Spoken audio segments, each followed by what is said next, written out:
All right. Good afternoon, everyone. I hope this finds you all doing well and taking really good care.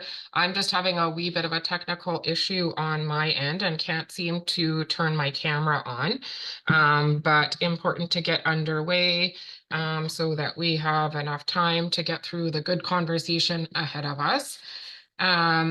Thank you for joining us this afternoon for this webinar on the long-term reform approach.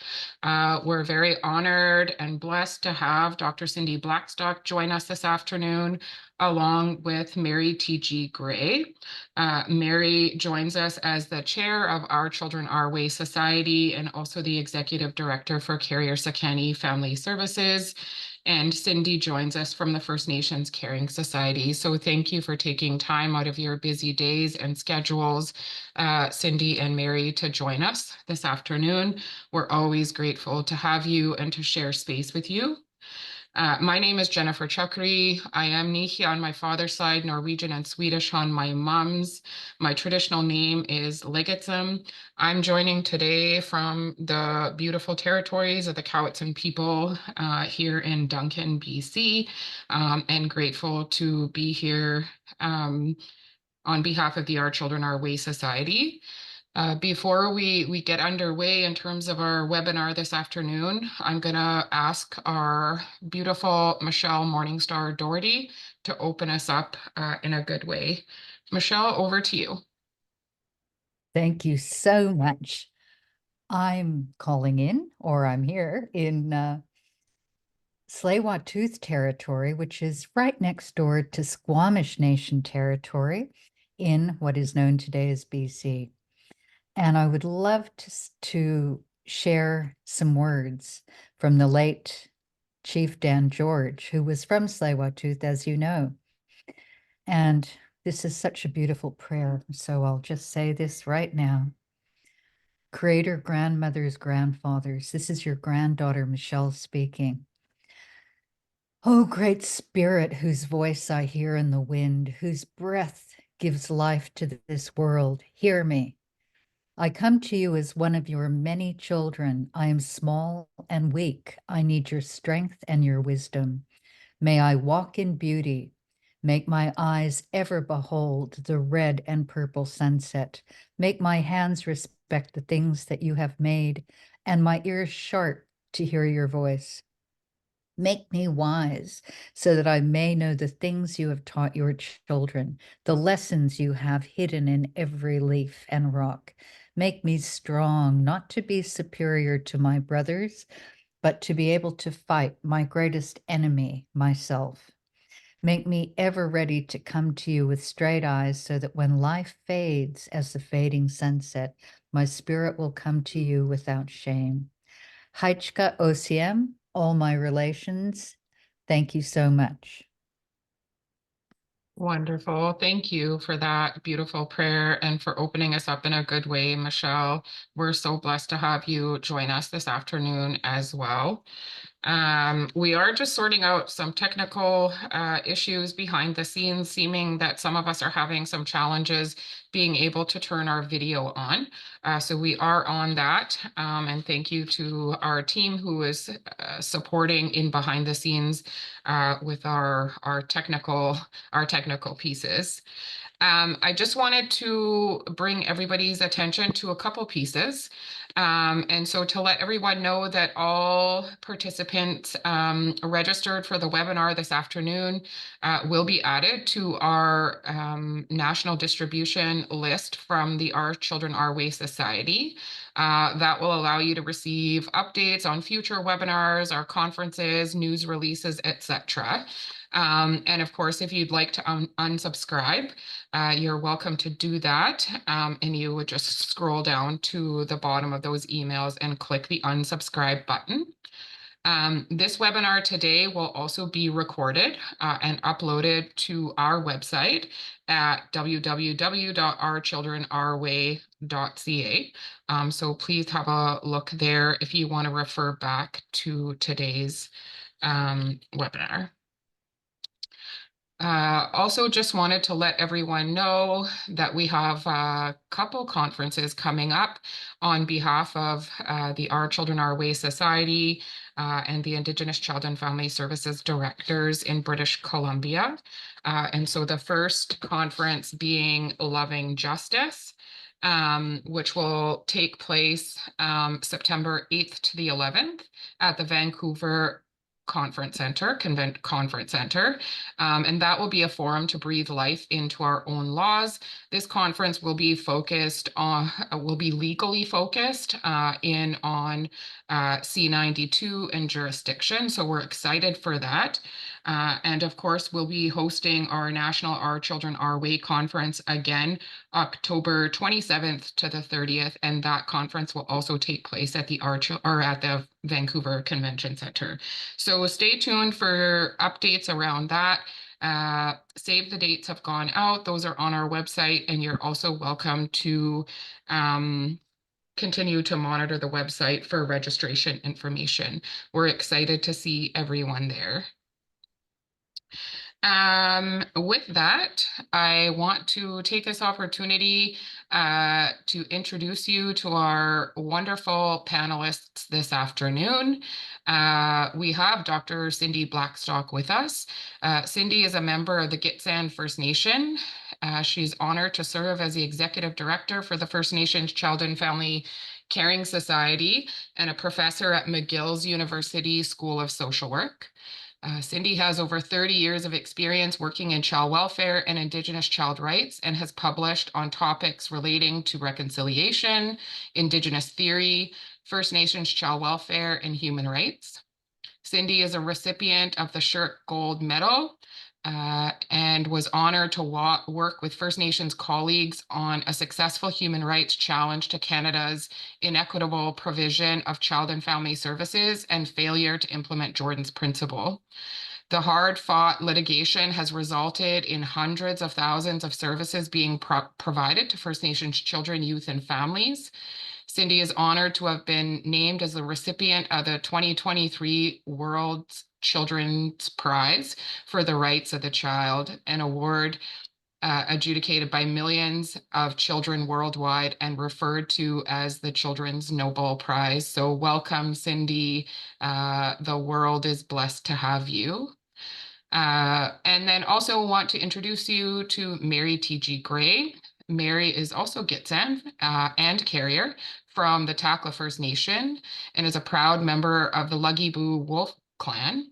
She's the executive director of Child and Family Services at Carrier Sekani Family Services, where she oversees the provincially delegated programs, youth services, family preservation, maternal child health, and the Highway of Tears initiative, as well as violence prevention programs.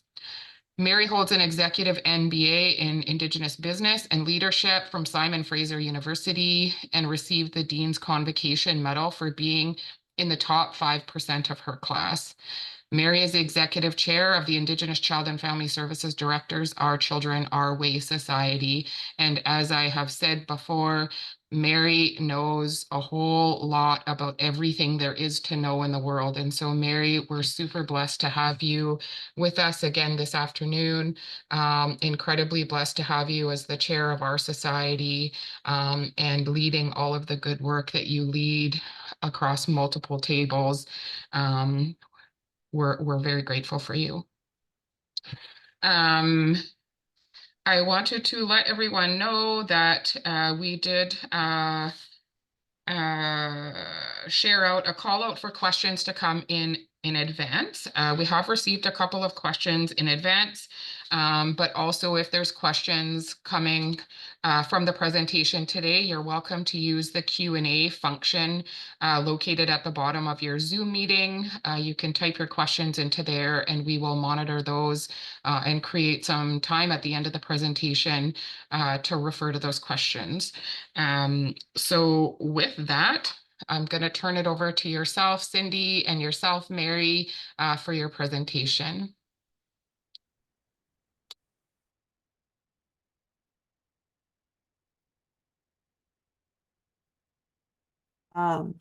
It's like the eclipse had hit the technology as well as it passed through here in unceded and unsurrendered Algonquin territory only about a half hour ago when I had to turn all the lights on in my house.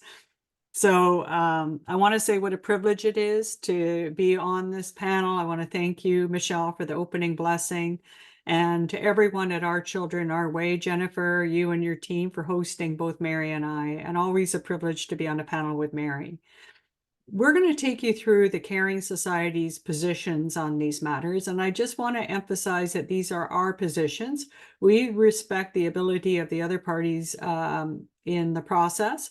They may have different points of view, but we wanted to, in the spirit of really honoring free, prior, and informed consent, share the Caring Society's perspective on these matters and bring you up to date on what's happening nationally, because it's literally going to have impacts on your children for not only this generation, but for generations to follow.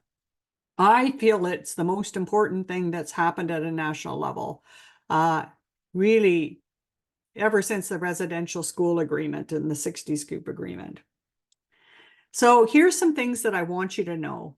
First of all, I want you to know that the Canadian Human Rights Tribunal still has jurisdiction over the case.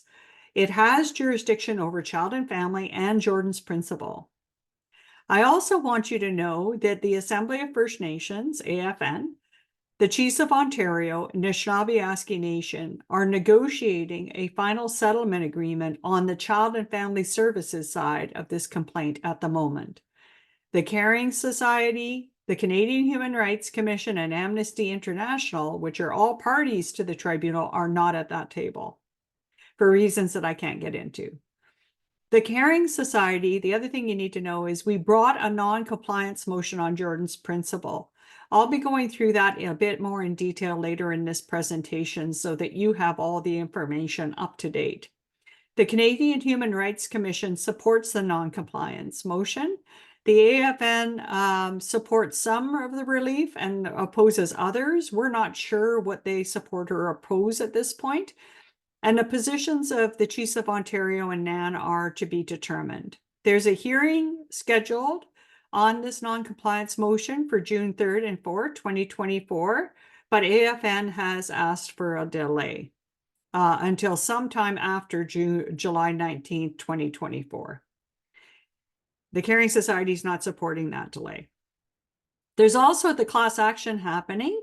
Something called the distribution protocol is being reviewed by First Nations leadership and experts across the country. That document will go to federal court on June 19, 2024, and the Caring Society has the ability to make representations directly to federal court. So those are just some of the highlights of what I wanted to make sure that we covered in this presentation. But before I go any further, I see that Mary's camera has unfrozen, and I just want to give her a chance to say some introductory words. Thank you, and I'm always honored to be here along City Blackstock, especially when it's such important work, such important information that needs to, that I think everybody throughout Canada that really cares for children really need to know. Just to really put it in perspective, the reformed approach to child and family services comes from a place where, you know, we've listened all these decades to the people that are, you know, doing the work, but also to our children and our families. And so this reformed approach really considers experts, and you know, you're the ones that are the experts in doing this work. We've listened to researchers, we've listened to the Institute of Fiscal Studies and Democracy. We understand what has been happening all these years, and in fact, that's why we went to court against, like at the CHRT, to ensure that discrimination ended. And to be very clear, we wanted to make sure that we were really following the directions of our nations, of our children, our families, and also of our chiefs and assembly, and to be transparent as much as we can. And I think that's a principle that we all appreciate. So it's a lot of work that has gone into this document. It's and by no means is it ended, because I think we still have to hear from the community, from the people themselves.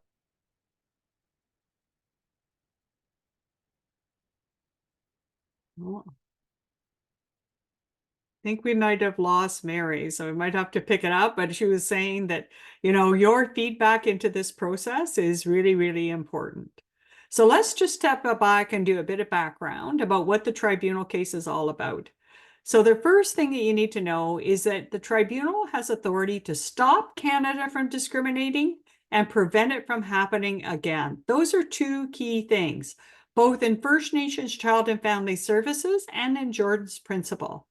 So this is a legal requirement that has to be met by anyone who wants to tie up this case. They have to bring, and it's not just opinions, you actually have to bring evidence to the tribunal to say that the discrimination is stopped and to say that you have undertaken certain measures to make sure it doesn't happen again. The tribunal has said that time and time again. And that evidence, as Mary said, the most convincing evidence is from you who are working on the ground in community about what your experiences are and to make sure you're informing all those solutions with IFSD. Mary, I see you're back online. So is there anything else you want to add to that? That's good. Okay, great. So let's go to this next thing. So there's different pathways to getting to that end game of ending the discrimination and preventing its recurrence. And I want to emphasize, like, what is the goal? For us, it's ending the discrimination and making sure it never happens to any child in the future. It's not about a process. It's not about getting a legal ruling. It's not about getting an agreement. It's not about any of that. It's about ending the discrimination for children and doing everything in our power to make sure it doesn't happen again. Those are the Caring Society's goals. So you could achieve that one pathway through negotiation on a final settlement agreement. Now that requires agreement from Canada. It would just need to be approved by First Nations and Assembly and then approved by the tribunal. And those two approvals are not necessarily, you know, their decision-making by leadership and their decision-making by the tribunal. So we'll just have to wait to see what they say. The important thing is that if you're just doing negotiations, it requires agreement from Canada. The other element is that negotiations are often done in private, and so that no one really knows what happens in that private space. You get to see the end result. That's something, frankly, that I find a bit uncomfortable. I have looked at other kinds of pathways, and I really think that there's a real need for all of us to rethink how negotiations can happen in a way that respects free, prior, and informed consent for First Nations and also welcomes the best ideas for people. So like the European Union does trade negotiations out in the open, just to give you an example. So it's not totally a far-fetched idea. There are models out there in order to do that. The other one is we could just litigate. This is a legal proceeding, so we don't have to negotiate with Canada at all. We could simply go and build on the direction already by leadership in the First Nations and Assembly resolution and also the regional resolutions that are on the books. It doesn't require any agreement for Canada, and the whole process is out in the public. Now, what are the downsides for that? Well, the tribunal will be making the decision, but having said that, I think it's a minimal risk because the tribunal's always decided for kids anyway. So far, they've done a good job. The other is it can be appealed up to federal court and onwards up from there. But again, I don't see it as a huge risk because the federal court's already always agreed with the First Nations kids because the evidence is pretty convincing. What I think will likely happen is a combination of both. Hopefully we can get agreement from Canada on many matters, but there may be other matters where we have to go to the tribunal because we disagree. And we don't want to just lower our standards for children in order to get an agreement, not on the key and essential areas. That's the approach of the Caring Society. Mary, you've had a lot of experience with negotiation, litigation. Do you have anything to add to this slide? I think when we're in negotiations, there's an expectation that everybody will be at the table at good faith, and definitely I rest assured that we as a Caring Society have been at the table at good faith.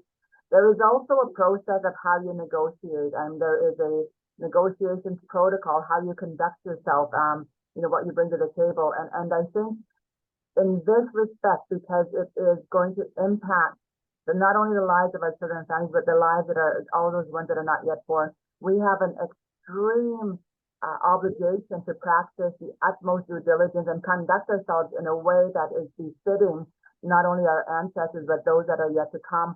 And so the negotiations we took very important. It was so important to us to do it correctly.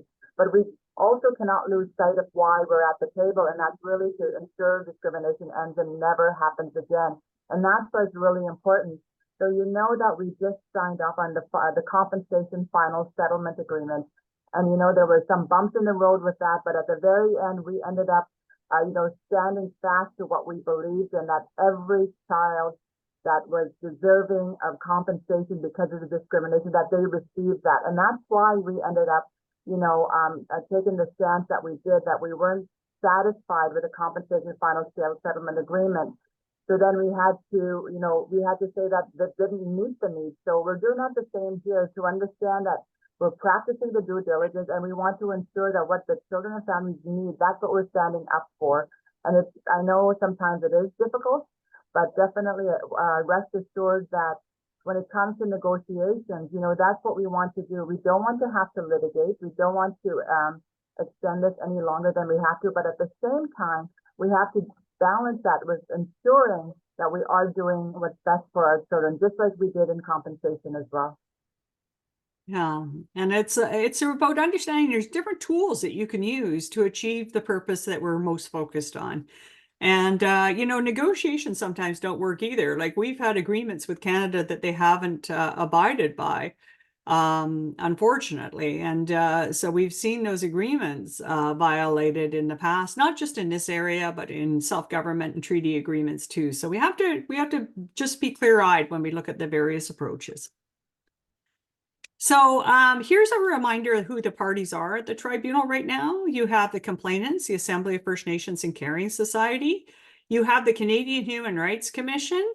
And then there's groups called interested parties. In other litigation, they're often called interveners. So they're allowed to make a voice on specific issues within a scope that the tribunal ordered. And those are the Chiefs of Ontario, and that's on the 1965 Indian Welfare Agreement. Amnesty International on human rights they can speak to, and Anishinaabe Nation on remoteness in Northern Ontario communities. So those are who the parties are. I don't know why this thing keeps on going backwards on me.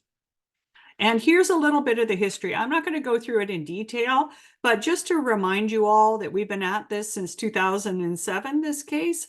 And we've had to bring a whole pile of non-compliance orders, even in the wake of when children won. Without those non-compliance orders, we would have not had Jordan's principle applying, for example, to children off reserve. We would not have had prevention money rolling out. We would not have capital rolling out. And Jordan's principle would have been very narrowly defined as only First Nations children with acute illnesses and short-term matters. So these non-compliance orders have been really key to making the serious collective gains that we have. And we want to recognize the role of the other parties in those non-compliance orders as well. I'm going to get to this and more recent stuff about why we left the agreement in principle and what the agreement in principle is like in the next slide.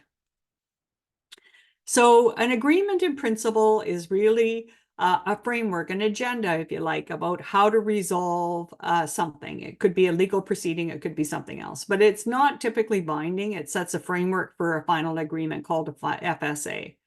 And that was entered into by Canada, the Caring Society, AFN, the Chiefs of Ontario, and Anishinaabe Nation on December 31st, 2021. There's a summary of it on its website. So what I'm about to say is public information.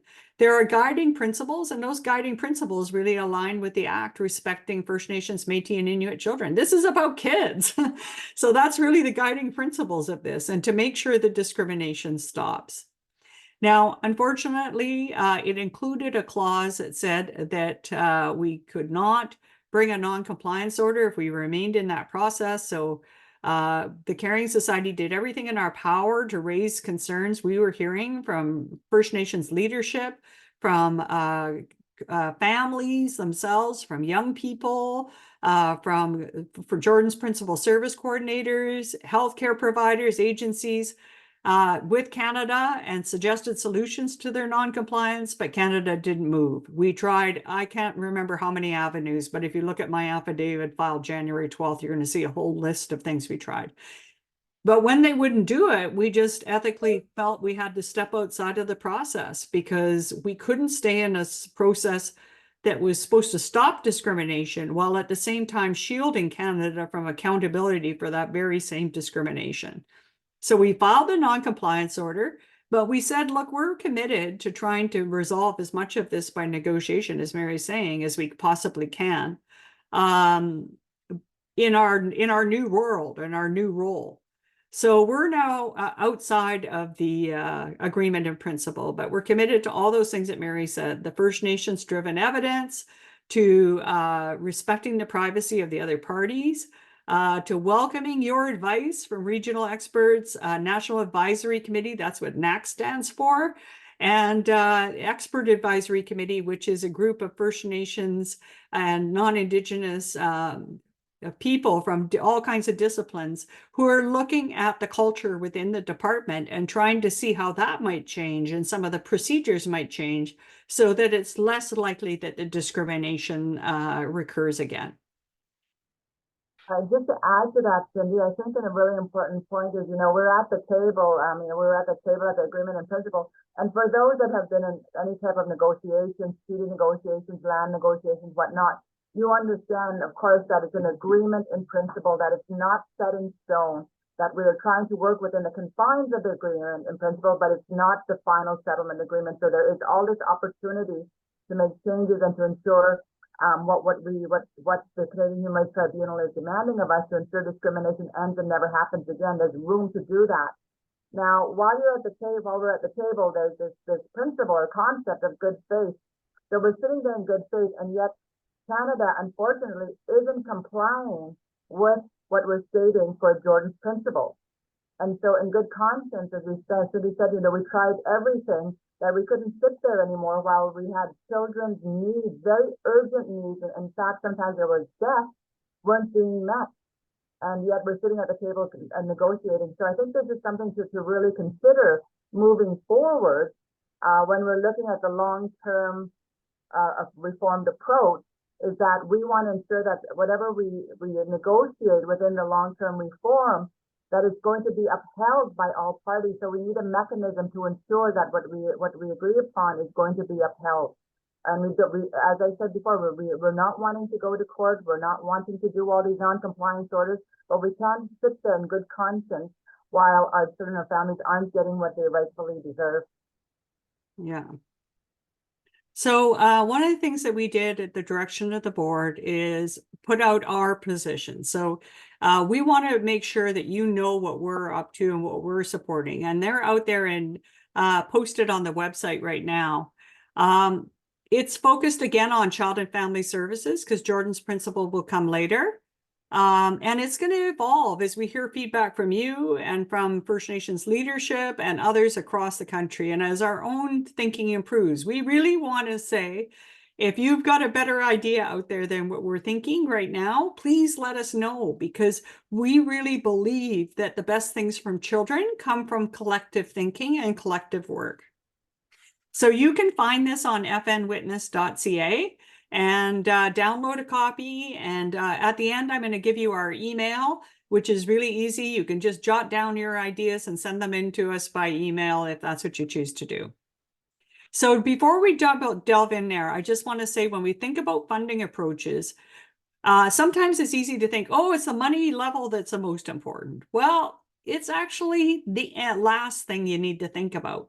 Because if you get these other three pieces right, then your funding level will always kind of take care of itself. But if you agree to a funding level without having the proper purpose and principles and structure and enforceability, then if that funding level turns out not to be enough over time, it's going to be really hard to force a government who's not willing to provide you the extra money to provide you the extra money and enforce the orders. So the purpose and the principles and the definitions I would add in there, the structure and enforceability are super, super key. They're the first things you should look at when you're looking at a funding approach. So here's the principles for the Caring Society. We take best interests of the child, and I know that phrase has caused a lot of harm in First Nations communities, but we're taking the one per C92, and also would refer people off to the United Nations Committee or Convention Committee on the Rights of the Child, General Comment 11, which interprets best interests in light of Indigenous peoples.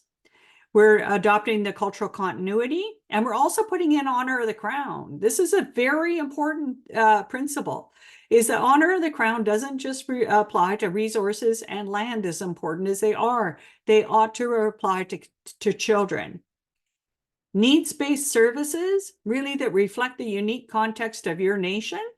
Reconciliation and substantive equality. So those are some of the key principles that the Caring Society is focused on in that document. Mary, do you have anything to add there, or are you good? Okay. So here's some of the definitions. Remember, I told you definitions are really important. We found with the non-compliance orders, for example, Canada will try to narrow the orders by taking a narrow interpretation of definitions. Let me give you an example. The tribunal ordered that Jordan's principle applies to all First Nations children. Canada then said, no, it's only to Indian Act children and only children on reserve. That's how we interpret all First Nations children.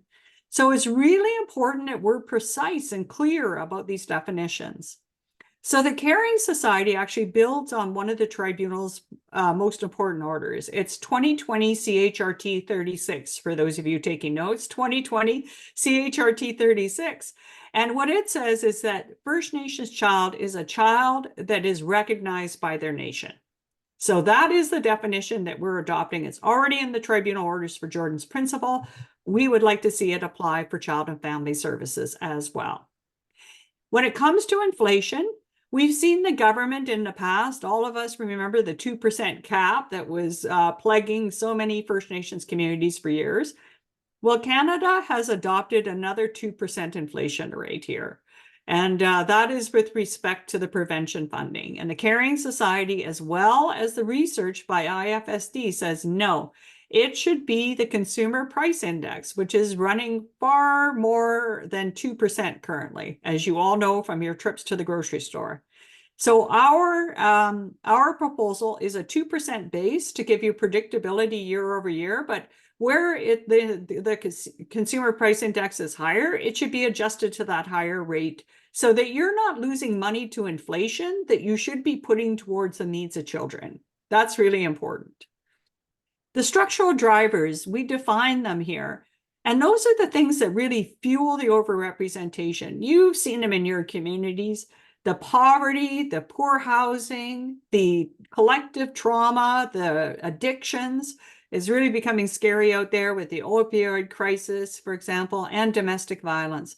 Those are the things that child welfare programs need to take into account, because those are the lived realities of many families, and especially the families that are at the most risk. Mary, do you have anything you want to say on this one? No, I think when you read the document, I think all of the different times when we had to file an order of non-compliance, things like in capital, that we have now we have capital housing, because those are the reasons why children go into care. So when we're looking at this long-term funding approach, we have to make sure that we're addressing those issues, that why we know our children are going into care. And I think those are some of the things that we really have to make sure that you review, that we're really cognizant that when we're talking reform, long term, we know what the government has been doing. They work in silos. We have different departments for everything. We have different silos for housing, different silos, we have the social development dollars. But when we're talking about child and family services, we have to ensure that it's all of those issues why our children are going into care are addressed. Otherwise, we're going to be just, perpetuating the same system. Thank you. So this is for those of you with First Nations Child and Family Service Agencies. IFSD has been working with you to develop a bottom-up funding approach. And this is what they're proposing. So this is the model. You can go onto the IFSD website and you can see this in their monthly updates. What they would do for an agency is take their overall budget. So no matter what you're spending your money on, was it maybe children in care, maybe it was prevention services, maybe it was payroll for staff or your buildings, whatever you spent in 2021-22, that is what they call your baseline funding. So that's where you start. Then on top of that, you get these different, what they call top-ups. Now, these are not meant to solve all the problems in the rest of the community. They're meant as added supports when you're dealing with child protection and prevention services. So prevention is $2,500 per person on reserve. The department is currently interpreting that very narrowly at per Indian Act person on reserve. It's not, it's per resident on reserve. And these are, there's sometimes people think prevention is totally separate from protection, but as many of you know, it's not. In fact, secondary and tertiary prevention are meant for the families who are experiencing or at serious risk of child maltreatment. These are the families we need to get to prevent their kids from going into care. Then there's other factors like remoteness, poverty. Results is about collecting data on your kids so you know where your children are at, but also whether what you're doing is actually helping or not. And if not, then it's better to know and then be able to retool those programs so they get at the issues. IT and maintenance, those kinds of things. And then there's an emergency fund. So this is the approach. It's fully described in the IFSD thing. But most importantly, you're going to be able to see what that budget looks like for you. We just had completed the IFSD report on First Nations without agencies. These are nations who are largely receiving their protection services from the provinces. Often those provinces are being reimbursed by Canada, and no one really knows what's in those agreements, those funding agreements. So I just want to star that, because if you're looking at only what the First Nation receives, that's going to be inadequate. You need to look at what is the federal government funding the province for, and what is the province's accountability back to the children in those First Nations communities to ensure the protection services are up to snuff? And then what are the First Nations themselves delivering? So this report has just been posted online at fnwitness.ca. You can go and check it out. I want to say out of respect for IFSD that there's still doing a nice version for publication. So, but this one has all the content. So take a look at it. And really what it proposes three options. One is what's happening right now, where that $2,500 per person for prevention rolls out to the nation, and about $283 for First Nations rep, and just adjust that by population and inflation. That's option one. And then there's an option one kind of plus, which is put it all in a block funding arrangement. Option two is kind of a regional support model. And option three is a First Nations needs model.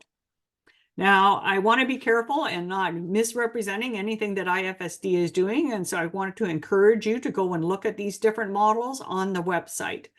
But most importantly, I want all of you, if you're running an agency or you're a First Nation without an agency, get a hold of Helena Gaspard, because she can show you what the proposed budget would look like for you and your kids, so you can make an informed decision. Now, keep in mind what Helena is going to give you as a number and a structure. That's assuming the parties agreed to implement the approach as it's been proposed.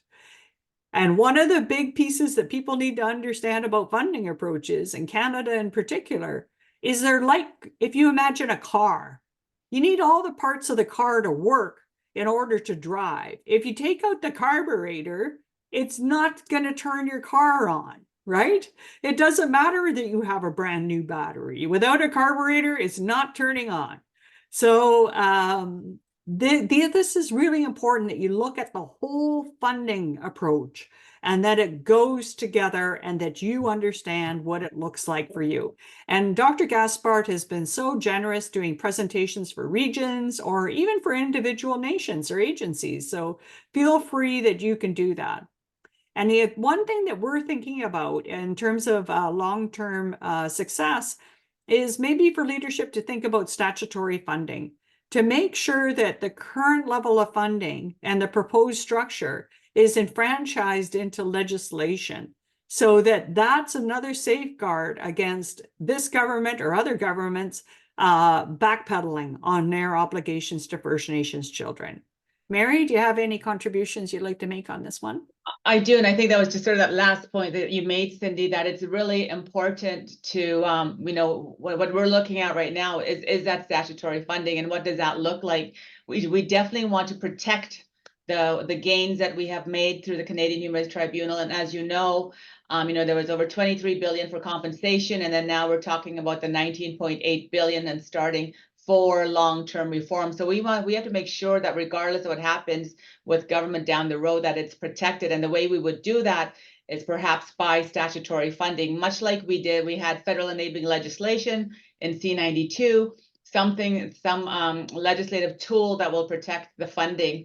I also have to, one of the things also that we considered and has to be considered is that I know, especially in British Columbia here, is that, and those nations that are not part of an agency, it is the time to develop and build capacity. So within the structure, looking at a time like, so if you're a nation and all of a sudden you're receiving prevention funding, but you never had money before to engage in any type of child and family work, you're going to need that time to build capacity. So the numbers that from year 21, 22, where you may not have received prevention or very minimal, you need that opportunity to ramp up, as Cindy called it, your services. And so, definitely when we're talking about the structure and whatnot, that is a consideration that that is being looked at. Yeah, and another thing that we want to do a bit more work on is what are the implications of these funding approaches for small nations? So that there's some more work to be done on that to better understand it, so that there isn't a disadvantage for those particular nations. Because no matter what you're doing in child welfare, you're going to need to have somewhere to turn on the lights and people on the ground. And also, one of the key things that we heard from First Nations Without Agencies in that report is workforce. It's one thing to have the money, but you need skilled and culturally appropriate people to be able to do the important work with our families who are confronting serious trauma and addictions. So workforce development is a real key to this whole piece too. Even if you get the funding, you need to have the people and the programs. So on top of this, and this speaks to Mary's point, we were recommending a kind of additional pools as a safeguard, because these are block funds for at least for the agencies. And just in case it turns out not to be enough, because we got a variety of circumstances, there are some First Nations agencies in BC, New Brunswick, and Newfoundland and Labrador, and the Yukon that were on this old funding formula called 20-1. And for those of you who don't know about this thing, the most you would get for prevention until 2016, really 2018 in BC, was $35,000 per year. And most of the smaller communities were getting maybe 7,500 or, 17,500, I mean. So it was not a lot of money, could hardly do anything. And so they needed to do that ramp up piece, like, design, go out there and consult with communities, design the services, hire people. But there were other parts of the country that had prevention money before that. And so they had a longer time to ramp up. So we just want to make sure these folks aren't left behind, and there's a pool. There's also an extenuating circumstance pool. What we're seeing in the national data is that the needs of children are getting much higher. And that is often related to the opioid crisis and the mental health crisis. So the costs for particular children can really, really be extensive, especially if you have to build a resource around one particular child or one group of children. So we want to make sure there's a bit of a safety valve there. And emergency circumstances. Now, of course, like I was up in Prince George and I saw the Fraser River that you basically can walk across. It's so scary. It should be at its highest point right now in the spring. And we're seeing this across the country, but there's other things, civil unrest. states of emergency. And of course, we're starting to see more and more class actions, people in the community receiving individual payments and sometimes not with the wraparound supports they need. So those are the three kind of national and regional pools that we're proposing at the Caring Society. Mary? That's everything. That's good. Then we have secretariats or hubs, if you like. And so these, I know in BC, you have Our Children Our Way, but not every group has that, every region. So we think they're really, really important, that they're non-political and they're staffed by people who are doing the work so they can support leadership. Now, you see some of the examples here, like training, etc. Those are just examples. These need to be tailored to your unique needs in the discussion amongst those of you in your specific region. And then there would be a national one, and that would also be non-political, and it might be a bunch of organizations. You might want to build on groups that are already there, like the FNIGC for data collection, for example, or you might want to create some new things. But that really, at the end of the day, is up to First Nations and service providers. Then we have this position on capital, which we've been working on for the Caring Society. And what we're seeing is that given the capital order only came in 2021, we're seeing a lot of makeup capital, if you'd like, because there never was an opportunity before. We had agencies working out of condemned buildings. We didn't have fit for purpose buildings for prevention programs. So people are just trying to get their basic needs met now. And let alone talk about what the maintenance scenario might look like long term. So we're going to say, that capital needs to be provided at the actual cost for child and family services in Jordan's principle until the basic operational needs are met. And then there could be maybe another study to look at it. There also needs to be operations and maintenance and recapitalization funding in there. And we need an expedited process for urgent requests. We've seen communities where there are rampant suicide requests and there's an urgent need, for example, for a youth center. That can't take 9-10 years to get underway. Like, there has to be a streamlined process to respond to those children's needs. Mary, any further thoughts there? Yeah, I just wanted to highlight again that, when we first started getting the prevention funding, that capital wasn't a part of that. So we're getting funding for, staffing activities, but for especially here in British Columbia and those places where we didn't have prevention dollars at all prior to 2018, there was no space, even space for staffing. And so again, we had to take Canada back to court for something that's so basic as capital. So, it's something that, again, this was a hard fought battle to get capital. And right now, of course, via the application process, the CHRT 41 application process, this is where you're able to get capital for those things like youth centers, office space for all your social workers and whatnot. And definitely, I know that right now there are some issues with that CHRT 41, but those are the things that we're always cognizant of, like, how do we make it better? How do we make it, how do we make this process expeditious so you could get what you need on the ground? Thank you, Mary. So on jurisdiction, the agreement in principle, we know this from other public statements. So again, this isn't sharing anything that's private. It includes a provision that First Nations under jurisdiction should not get less money. But that's not the only way that discrimination happens. It can happen in the structure. It can happen in the principles. It can happen by narrowing the definition of what you could spend the money on, for example. So the Caring Society's view is, regardless of what jurisdictional model the nation chooses to go under, it could be a delegated First Nation agency, it could be drawing down jurisdiction under treaty or under C-92, there has to be no discrimination. Canada cannot contract out of its human rights obligations. It has to make sure that there is substantive equality, cultural continuity, best interest of the child, needs-based, and all those other things are provided now and into the future. It can't be just for 3 years or 5 years or 10 years or 15 years. This has to be an ongoing floor commitment by the government. Just a word about justice for kids off reserve. This case we're talking about is for the federal funding, so it will not deal with the kids off reserve. 72% of the kids are off reserve in care. So we always got to highlight this. I know Mary often does. And you got to press the provinces to make sure that they are meeting the needs of children and families off reserve. And for those pursuing jurisdiction, this is a really critical area to think about. That's where that definition of who a First Nations child is becomes really important, right?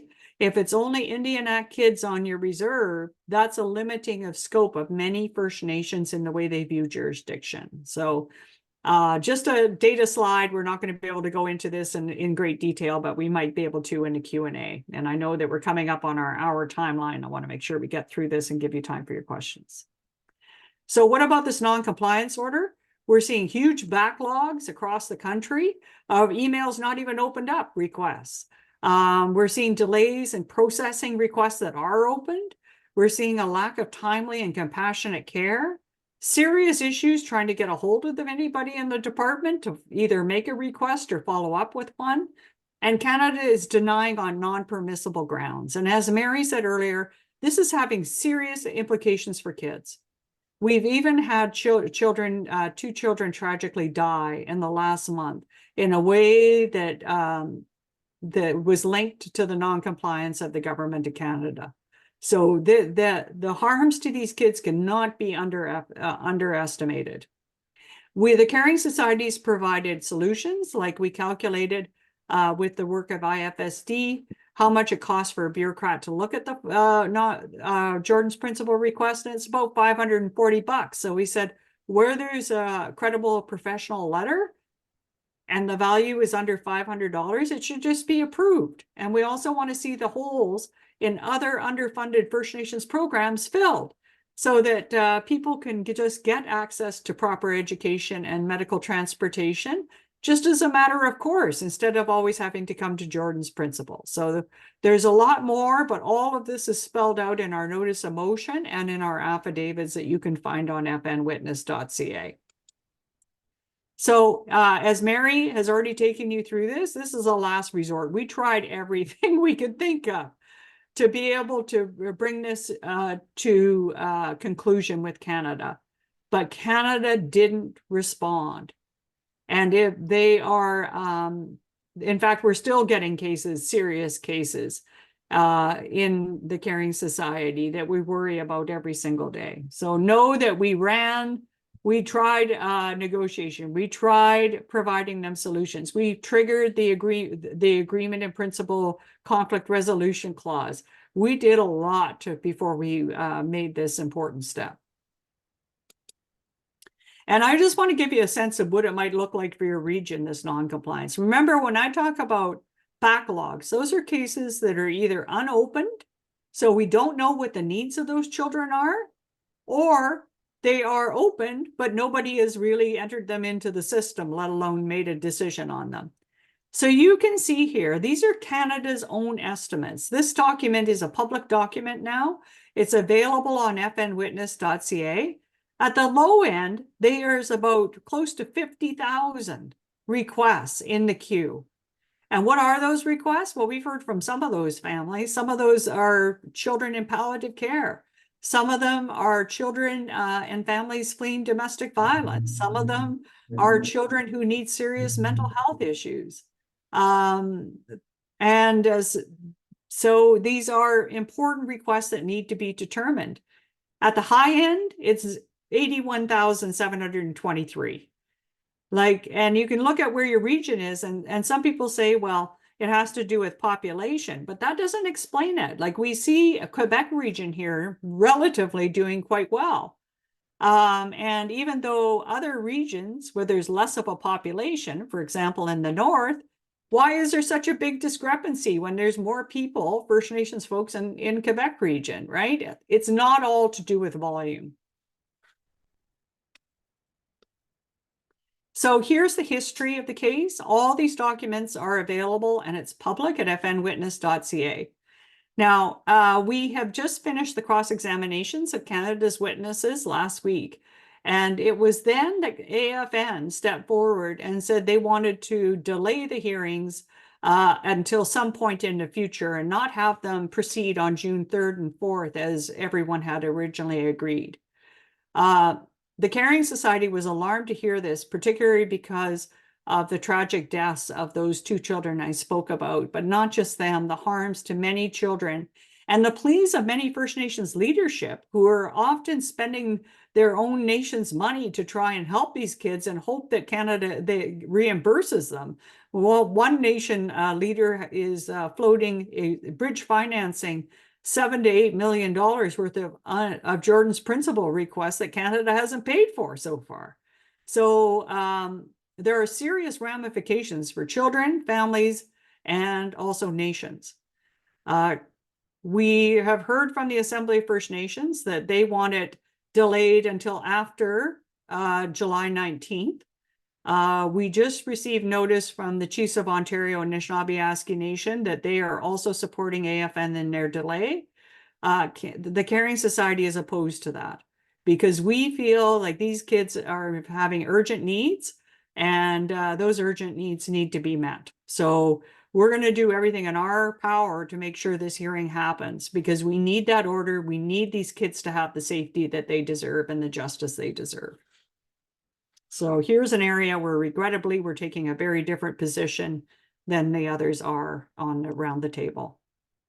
So how can you help? Well, there's a couple of ways. One is make sure that you let your voice about this non-compliance order and when it's going to be heard known to leadership and known to the all the parties in the Canadian Human Rights Tribunal hearings. Ensure you're technical experts, and if you're a technical expert, make sure you have adequate time and information to review any possible agreement or legal motion that goes into the tribunal. Again, everything on that's done at the tribunal regarding non-compliance motions is public. No one has the final settlement agreement on child and family services yet. That's still private, so we don't know what it is.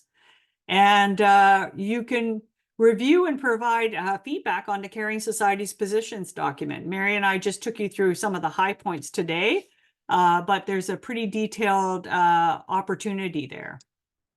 And you see our email here, info@fncaringsociety.com. That's how you can get a hold of us. And one final thing I want to say is that if you're looking at how your nation's voice can be heard in the process at the tribunal, some nations and some First Nations service delivery people have written directly to the tribunal. Unfortunately, when that happens, the tribunal cannot take that into evidence at the trial. There are other ways that you can be heard. Number one, well, for the Caring Society's non-compliance motion, if you look at my affidavit on January 12th, you're going to find all kinds of letters from leadership and service providers describing their experiences with Jordan's principal and their worries about what's happening for their kids and families. Those can be sent to one of the parties and the parties could then file them if that's what the party chooses to do. And the Caring Society basically files all these letters because we know that the tribunal wants to hear from people on the ground and nation leadership firsthand. The second option is you can apply to become an interested party, but that is, we recommend that First Nations, if they're going to do that, or First Nation service providers do that as a collective, because it would be, I don't think the tribunal is going to allow everybody to participate in the tribunal process, but certainly regional groups or that kind of arrangement, the tribunal would entertain an application for interested party status. Some of the things to bear in mind there is, first of all, you'll need to get legal counsel, or I recommend you get legal counsel to give you independent advice, and that you can't duplicate the submissions of the other parties. You can't delay the hearings, but if you have a unique point of view that you don't think is being heard and that it's important to have heard, then that is the time to apply for interested party status. And you can do that when a motion is filed, or you can do as the Chiefs of Ontario and Anishinaabe Nation did, say, we want our voices heard in Jordan's principal and child and family services and any ongoing proceedings as a general matter. So there's options out there for you if you choose to avail yourself of those different options. So that's all I had for slides. And Mary, I just want to turn to you to see if there's anything that I missed before we open it up for questions. No, I think that's really good, Cindy. I think just sort of generally to not forget, again, we know why we're here. You know, we went to court all those years ago to ensure discrimination ends and never happens again. And, you know, of course, we have the compensation work that's been done. But right now, how are we ensuring that discrimination never happens again? So there's certain things that we looked at, like there's an expert advisory committee, for example, that is looking at how do we change the system, the Indigenous Service Canada system, so that they can so that discrimination never happens again. That is a tall order because, you know, being in treaty negotiations, being in different roles throughout my life, I have very little faith in the honor of the Crown because they haven't shown us much honor. So how do we hold them to task? Right? That's a huge question. How do we ensure that whatever we agree upon, that they are going to comply with that? In fact, the only thing that we've ever had that compelled Canada to change their funding and their processes has been the Canadian Human Rights Tribunal. So once we get the final settlement agreement, and you know that there is that where we are no longer part of the Canadian Human Rights Tribunal protection, we have to ensure whatever we build, that alternative dispute resolution is very, very strong, so that it would stand the test of time. So there are certain things that we really have to make sure when we're talking about long-term reform that we're putting our mind to, and definitely that's what we're doing. We want to ensure that the system is fixed, and how do we do that? How do we ensure individuals at every step of the way understand that it is an order that they can't discriminate against First Nations children? That if right now as we sit, that we have to put another non-compliance because of their failing of Jordan's principle. You know, that good faith negotiations, I feel, is not there on the part of Canada right now because of this. So we are, as a society, caring society, we're really ensuring that we're abiding by those principles as set out within the Canadian Human Rights Tribunal and the principles that you will see in the long-term reform approach. So these are certain things that I think that I just wanted to leave you with, that we really have to ensure that we are doing everything collectively to ensure discrimination never happens again, and that we're protecting the gains that we've had thus far.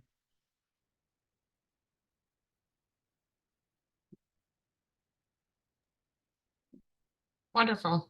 Thank you, Mary, and thank you, Cindy. If you're okay, we will turn our attention to the questions. So we've had 2 questions that came in advance, so we'll start there, and then maybe we can turn to the questions in the chat. And so the first question here, and I know that you both are very capable of reading, but just recognizing that some folks may be joining from their phone and having a harder time seeing the screen, I can quickly read this out. So the first question comes from a Clasden Nation member. And they say, I was told by an MCFD worker that the laws, and then I'm not too sure which law the MCFD worker is talking about, from 2016 onward, do not apply to a family member that is status, whom rights have been signed over to the director. The question to the MCFD worker was, now that E, the child in the care of the director, has her status, does that mean the laws surrounding status children apply to her? The worker said, no, they don't, as she has had full rights signed over from her birth mother. Since then, I have not asked any more questions around guardianship to them. Maybe they were wrong, maybe I am wrong, but if this is true, why are they left behind? I'm going to answer that question. Like, there's a lot that I don't know, but what I'm going to recommend is that you email me. My email is public. Email me specifically, and I can reach out to you because there's more questions that I have than answers regarding this email. Perfect. Thank you, Mary. And we can also put your email in the chat. If somebody from our team can do that, that would be great. The second question comes from Yvonne Hare. And Yvonne says, one of the challenges we are facing in regards to the CHRT rulings is the narrow view that ISK takes in regard to ending their discrimination against First Nations children, and to ensure it never happens again is in regard to community efforts to collaborate on projects to provide child and family services to children and families. An example of this is the use of the word multi-purpose projects whenever programmatic costs could include other source funding outside of prevention services. For example, a renovation project for the purpose of delivering child and family services, cultural activities, and larger meeting space in the community. According to ISC, under CHRT, all programmatic costs must come from community prevention funding or their associated delegated services under their child and family service agency. If any portion of the cost or any other program utilizes the space, then ISC will only cover a portion of the capital project, even though we all know these are clearly preventative services for child and family services, regardless of what portion of the programs are paid out of prevention or delegated funding. So not much of a question there, but certainly lots to consider there. So Cindy or Mary, I don't know if you have any comments around that. Yeah, this is an example of Canada trying to define itself in a way that that limits the possibility of First Nations. So that's why those definitions are so important. Yvonne, thank you so much for your question. We're seeing this play out not only in capital, but we're also seeing it play out in Jordan's principle. Let me give you an example. So if there's a request for a child, like it's literally been this bizarre, if there's a request for a child for accessibility for that child to the home, a wheelchair ramp or something like that, we've seen in some cases those requests being denied because other members of the home might benefit from that same request. We say that's a good thing, like as a member of the public, when I am traveling with my suitcase, I will sometimes use the ramp instead of taking the stairs, but that doesn't mean it's not necessary to have a ramp for a person with disabilities. It's the same around this, and it gets to those structural drivers. That's why the Caring Society included those structural drivers as a key definition in our approach, because we want to ensure that nations have the capacity and agencies have the capacity to get at those drivers as a part of capital, but as a part of program design writ large. Mary? Yeah, and I think that's really important to note is that, even when we're doing the work around the terms and conditions of this funding, we've tried to keep it as broad so that they're not going to be defining exactly, you can pay for this and you can't pay for that, because it really, again, what is jurisdiction is your ability to make decisions. So keeping that principle of self-determination in mind, all the work we're trying to do, we have done, has been to keep it broad. Like even in the agreement in principle, when you look at sort of the definition of prevention, it's holistic, it's based in culture, it's all of these broader definitions. And that was so that funding wouldn't be limited or really, really narrowed down until, you couldn't really do anything. So definitely when we talk about this long-term reformed approach that we're bringing forward, it is to actually have really the determination of the nation as to what their actual needs are when it comes to child and family. Thank you for that. I'm gonna head over to the questions that have come in through the Q&A function. So the next question is from Ardith Wilson, who says, AFN can only represent bands or First Nations. So how do traditional entities protect inherent rights of caretaking in the negotiations? I'm very concerned that our inherent rights and ways of being become watered down by delegated authorities. Yeah, well, that kind of gets to that place about the different ways that you could participate. One is that you could write a letter, and I'd recommend that, individual nations have strong views. First of all, study the positions of the different parties. You have our positions are out there publicly. When the final settlement agreement goes around, you'll be able to look at what the AIP parties have come up with, and then make a decision as to whether your voice is best heard through one of the parties by sending a letter to them and having them attach it to their affidavit when there's a motion. Or you could consider intervening yourselves, applying for intervention status at the tribunal. So there's a bunch of different options. I'd really reach out to your legal counsel and explore what one would make the best sense for you. Mary, do you have any other feedback on that question? No, I think that's good, Cindy. Okay, and then the next question or comment comes from an anonymous attendee. It says it's similar to First Nations policing services. First Nations Child and Family Services is a program. It must be seen and addressed as an essential service and funded accordingly. Yeah, I really thank this attendee for this excellent point. In fact, there's a case right now in front of the Supreme Court that involves First Nations policing, and it comes out of Quebec. And I'll put the site in the chat for everybody. But basically what happened is the nation in good faith sat down with Quebec and Canada to negotiate funding for its own tribal police service. And Canada and Quebec both ought to have known when they signed that agreement that they were getting this on the cheap, because they both run police forces. So it went, the nation found it didn't have enough money to properly provide the culturally based policing it so desperately needed. So it went to court in Quebec, and the Quebec Court of Appeal said that, you know, Canada breached honor of the Crown, and it also breached good faith negotiations by signing off on that agreement. And now it is before the Supreme Court of Canada. And the Carrying Society is intervening there, drawing exactly the parallel that you're drawing, whoever made that comment. And that is that this extends to child and family services, but to many other areas where First Nations or First Nations authorized entities are entering into these agreements as well. This will be heard later in this month. We're already in April. And then we'll have to keep our fingers crossed that the Supreme Court decides this one very quickly, because it is really, really critical. Thank you, Cindy. So I'm just going to flip over to a question. I know, Cindy, you have you've answered it in the chat, but Mary, I also see that you've indicated that you'd like to answer the question live. And so that question was, how do we get funding for a youth building and gym for our community? I think there, like, again, if you look at the CHRT 41 application process, definitely you know, when you're doing that description of the services, it is definitely prevention. And so it's interesting because there's still a lot of nations that I still get a lot of calls across the country to say, well, how do I get this building?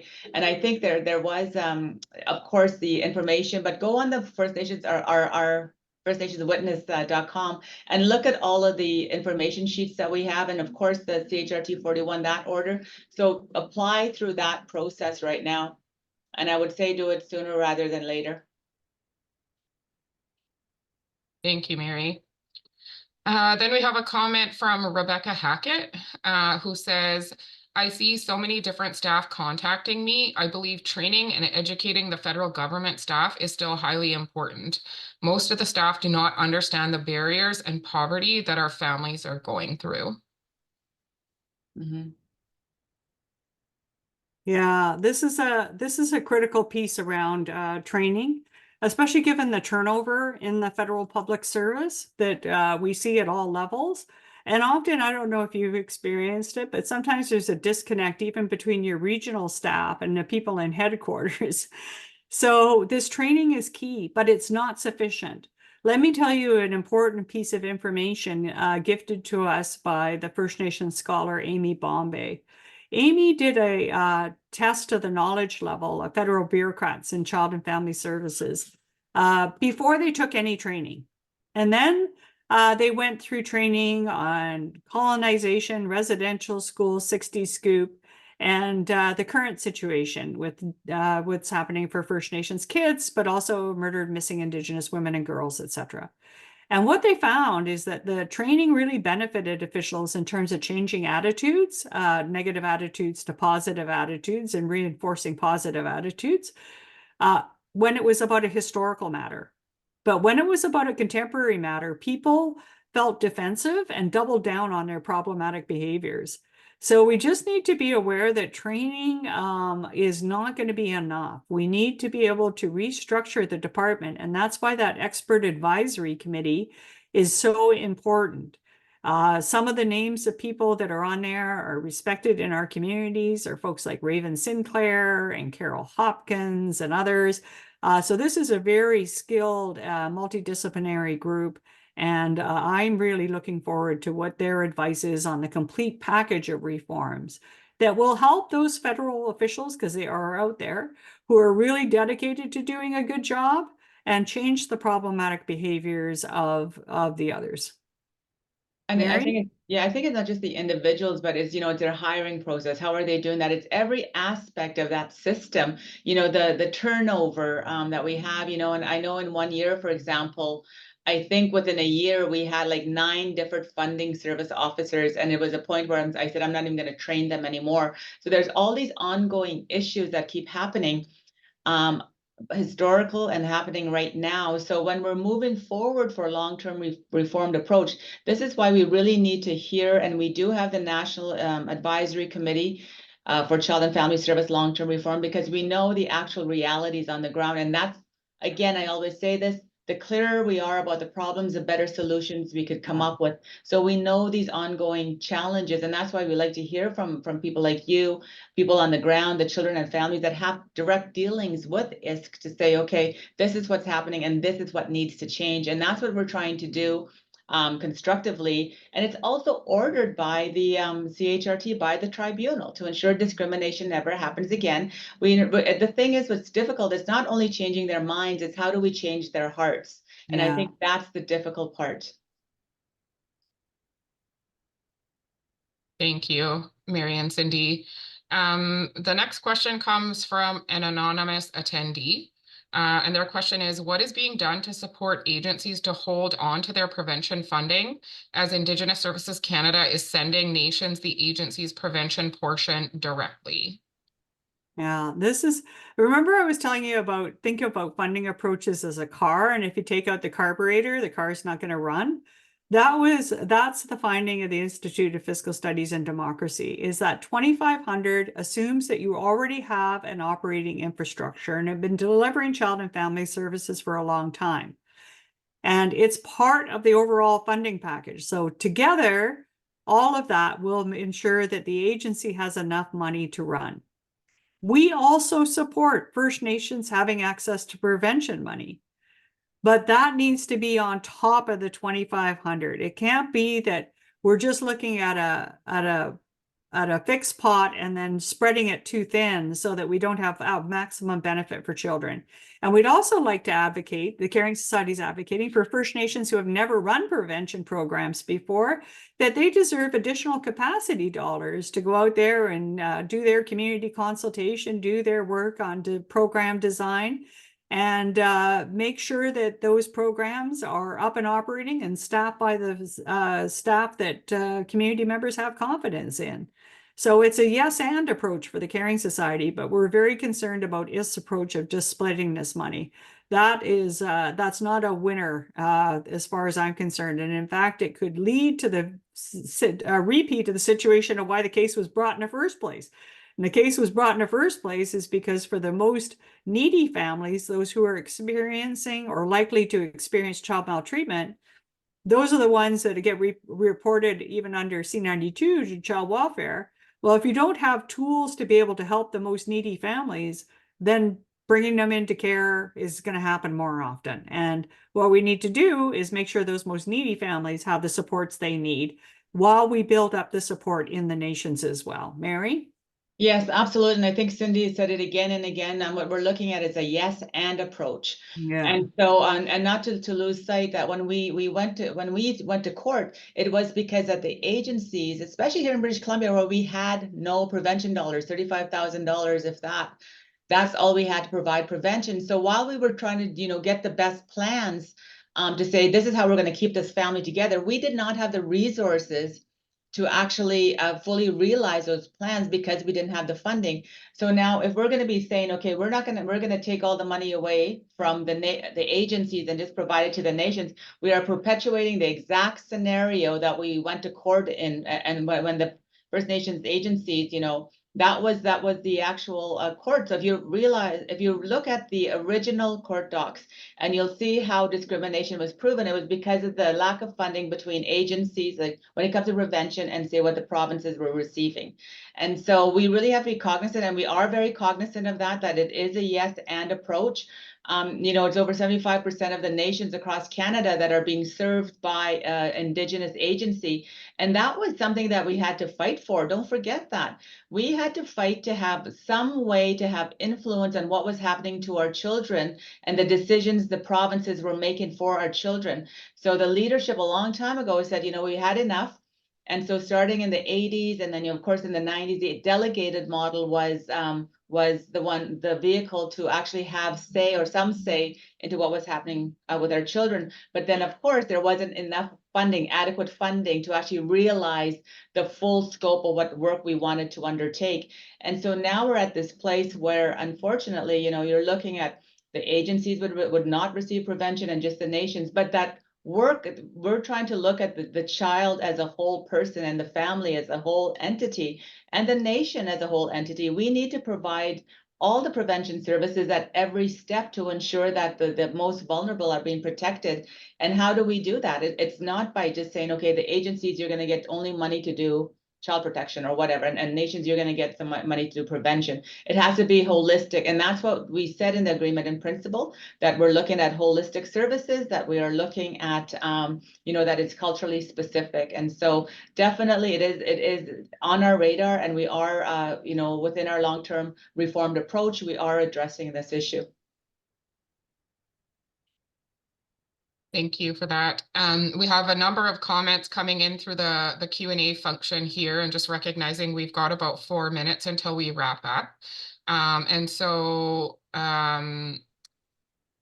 The first comment is not a question. However, as a service provider, what we are seeing on the ground right now from Jordan's principal response around requests and payments are that they are stating that they are delayed due to fiscal year-end responsibilities.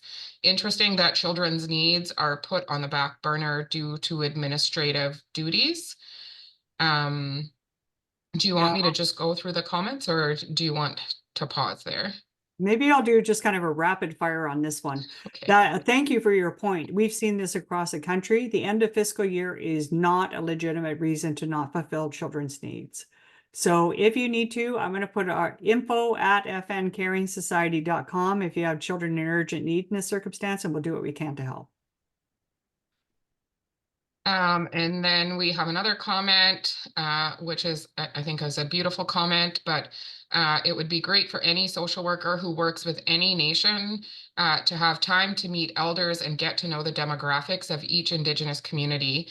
I am tired of hearing workers say they are trauma-informed and continue to talk down to clients and Indigenous workers. We work in communities with multi-layers and barriers. Social workers don't see that and are very textbook-like in their approach. The social workers pick and choose what policy to follow. I just say, like, you know, and I'm really sorry to kind of hear this from this participant. Not all social workers are like that, but if and there is training and there is accountability for social workers who are practicing. If you look at the National Act, for example, all social workers and also everybody, chiefs and council, everybody, we have to achieve those national standards and be accountable for that practice. Mary, do you have something you want to say about this? I think that's the really important part too. So when we talk about that discrimination never ends again, it's that's important work, like what you're talking about, you know, getting on the ground, understanding our people, understanding what the issues are, and really responding to that. And I definitely know that that is an issue both with the province, you know, the provincial social workers, but as part of the agencies, you know, that's one thing that, you know, that we utilize those dollars for is, you know, we have our own cultural competency training, we have our own, you know, mentorship training, our cultural activities, our culture, and that's really important. You know, like we have culture camps, for example, and that's where the opportunity for non-Indigenous social workers or non-Indigenous allies that come to work with us have that opportunity to really get to know our people. And that's part of what you're building. And so when we think about the systems changing, we also have to think about ourselves, even if we have the agencies, to ensure that those cultural opportunities are embedded in their actual practice. And again, one of the things that we do here in British Columbia, for example, is we have the Aboriginal Operations Practice Standards and Indicators, and it's a standard that really what we're redoing those standards to ensure that it is truly reflective of cultural activities, of getting that opportunity to get to know communities. And that should just be a standard right across the country. It shouldn't just be in pockets of the country. But so when we're talking about systems change, we're talking about at every level, and then having the resources to do it.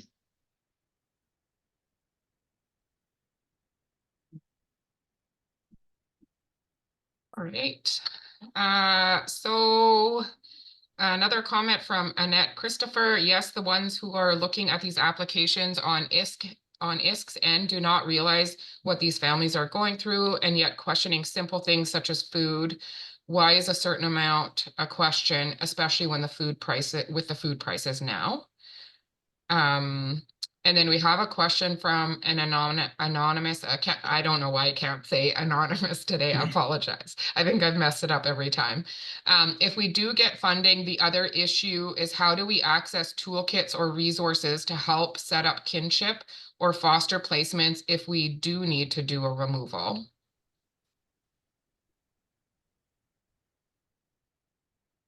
Mary, do you want to do that one? What was the question? I'm trying to find the question here.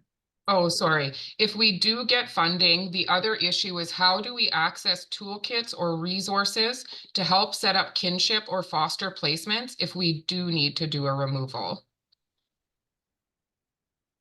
There's so many layers here. So if you were, again, like, and I don't know where you are in the country, but if you're delegated and you're mandated or delegated to do that work, you definitely, if there has to be a removal, there's this issue of liability, which I'm always really cognizant on, and we have to be very cautious of. If that's something that there has to be a removal, that you need the resources in community to do that.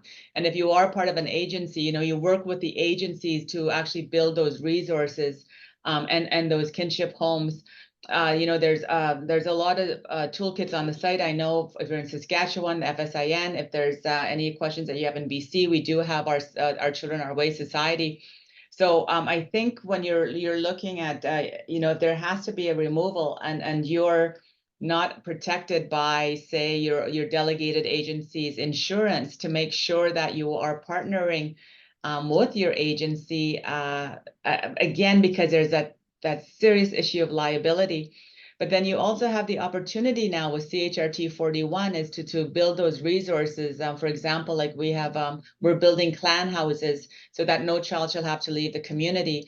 I know out in Cindy's territory, there's the long houses where, again, children have a safe place to go and children and families have a safe place to go. So there's a lot of opportunities right now to build your resources and what you need to ensure children don't leave the community. But there's also, as you said, those toolkits. There's different type of studies and toolkits to say, okay, these are things that you need to consider that you can find out across the country, and especially if you are really, really new to doing this work, to reach out to any of those organizations to look at our caring society, to look at different ways of doing the work and things that you need to consider, because I'm always really stressed about nations that haven't had the opportunity to build capacity, all of a sudden taking on this load of what you call child protection, if you will. Not to forget, jurisdiction and offloading are very, very fine. So sometimes that's what the government and the provincial government want to do, is offload their responsibility at the least amount of money that it would cost. So be very cognizant of that. Thank you, Mary. I recognize we're now at 2:33. I know that there are still comments in the Q&A function, but also want to ensure we're honoring everyone's time today. And so not sure what your thoughts are, Mary and Cindy. We do have Michelle Morningstar Doherty, who will close us off in a good way. And so I'd like to propose that we stay within our allotted time. We honor everyone's time today, and I can see Cindy's frantically typing away some responses to those remaining comments or questions there. But if we're okay, maybe ask Michelle if she could join us and close us in a good way. And before we do that, really just want to raise my hands to you, Cindy, and you, Mary, for the good conversation today, for all of your brilliant insights, and for, again, taking time out of your incredibly busy schedules to join us. Also really want to honor and say thank you to everyone who has joined the webinar this afternoon, recognizing for some of you out east, it's getting late and you're probably hungry for your dinner or supper, however you say it out that way. And so with that, thank you. And Michelle, I'll turn it over to you.